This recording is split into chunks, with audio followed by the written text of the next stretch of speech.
एक दिन गौतम बुद्ध जी अपने शिष्यों को उपदेश दे रहे थे। उसी समय उनके पास एक सुंदर युवक आया। उसने हाथ जोड़कर बुद्ध को प्रणाम किया और फिर उनसे कहा, भगवान, संसार से मेरा मन ऊब गया है।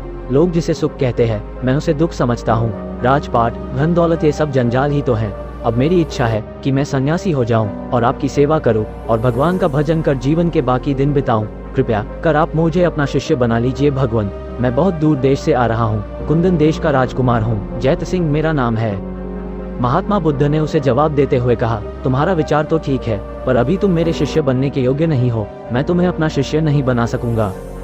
इस पर जैत सिंह ने घबराकर उनसे पूछा, भगवान, यह आप क्या कह रहे हैं? मैं बड़ी आशा से आपकी सेवा में आया हूँ, मुझे निराश न कीजिए। बतलाइए मुझे क्या करना पड़ेगा जिससे कि मैं आपका शिष्य बन सकूं।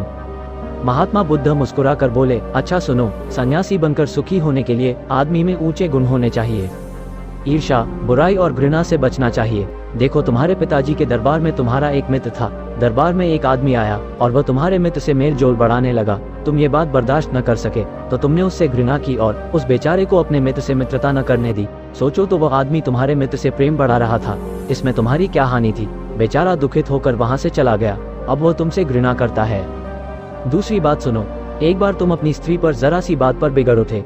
बेचारी कितनी रोई गिड़गिड़ाई, पर तुम न पसीजे। तुमने उसे घर से निकाल कर ही चैन लिया।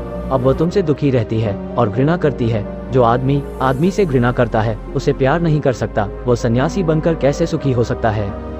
जैत सिंह ने सिर झुका लिया और पिता के राज्य वापस लौट गया।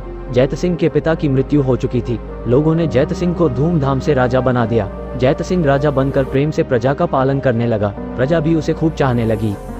जैत सिंह को बुद्ध देव की बातें लग गई थी। अब उसने अपनी गलतियों को सुधारने का इरादा कर लिया।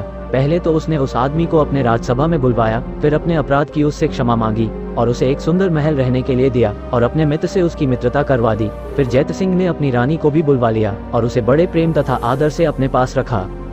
जैत सिंह के ये काम देख कुछ मतलबी आदमी नाराज हो गए, पर जैत सिंह ने उनकी नाराजी की जरा भी परवाह न की और अपना काम करते रहे। तब वे लोग जैत सिंह के छोटे भाई को भड़काने लगे। उन्होंने उससे कहा कि राजा बनने के योग्य तो आप ही हैं। यदि आप राजा बनने की इच्छा रखते हैं तो हम लोग आपकी सहायता करने को तैयार हैं। जैत सिंह का भाई उनकी बातों में आ गया। तब सब लोगों की सलाह से आराधन नामक एक क्षत्रिय को जैत सिंह की हत्या करने का काम सौंपा गया। जैत सिंह को भी यह मालूम हो गया कि उसके दरबार के लोग उसे मारना चाहते हैं, पर वह न तो डरा और न उसने अपनी रक्षा का कुछ प्रबंध किया। एक दिन जैत सिंह ने देखा कि एक आदमी तलवार लिए महल में आ रहा है। उसे देखते ही जैत सिंह सावधान हो गया।